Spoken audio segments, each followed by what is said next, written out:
Hello, good afternoon, good morning, or good night to Mr. Tito. My name is Fatir Fazahirianto from English Department from Pamulang University. When we do a presentation or speech, we need to make the audience more convinced to our material. One of the best way to provide this is by using the supporting ideas. Supporting ideas is useful to make your material more convincible and increase your audience trust towards your presentation. To using supporting ideas, there are several ways to provide this. It can be used as an example, as a statistic, or you just mention them orally. So here, I'm gonna talk about them one by one. The first one is example. Example is a specific case used to illustrate or represent a group of people, ideas, experience, or the like. We use this to create an imagination on the audience's mind and make our presentation more understandable so that the audiences will get our point or our main point easily.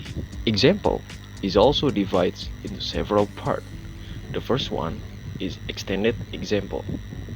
Extended example is a story, narrative, or anecdote developed at some length to illustrate a point. The second one is hypothetical example.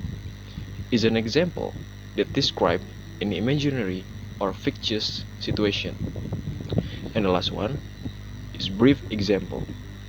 Is a specific case referred to in passing to illustrate a point. So basically, extended example provides a more detailed story, and hypothetical example provides the fiction story, so it's not real. And last, the brief example provides a simple story that usually shorter than extended example. In this example, we have a topic about reduce carbon footprint. So in this example, we're using the school in Texas as our story to illustrate the point. The next one is using statistic. Statistic in presentation involve using concrete numerical data or strengthen the arguments or point being made. Usually, statistics provide measurable and objective evidence which help to enhance credibility and convince the audience of the validity of the information being presented. Statistics can also divide into several parts like infographics, bar chart, or table, and you can see through the example. The next one is testimony. Testimony refers to the use of opinion, experience, or quotes from credible sources to provide evidence or support for the main arguments or ideas being presented. It is usually came from the expert or maybe the speaker itself.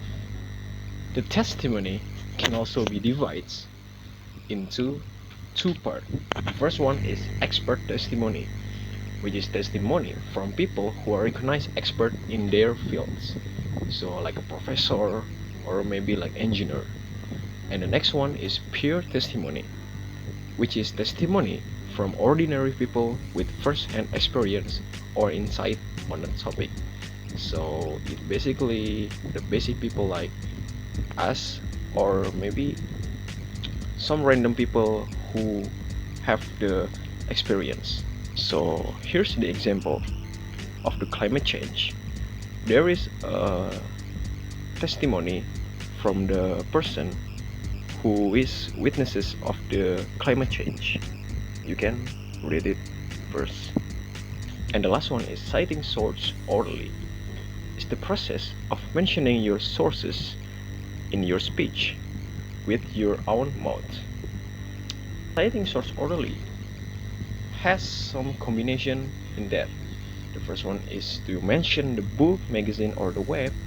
The second one is you mention the author or sponsoring organization. The third one is you mentioning the author's classification. And the last one is you mention the date which document was published. Here's the example. There's a topic about the government. So in this example, there's a credible author which is the ex-president of America, and there's a title of the book and the date, of course. So this is a good example for the citing source orally. So that is supporting ideas. Hope you get a new information from me. Thank you very much for watching. Wassalamualaikum warahmatullahi wabarakatuh.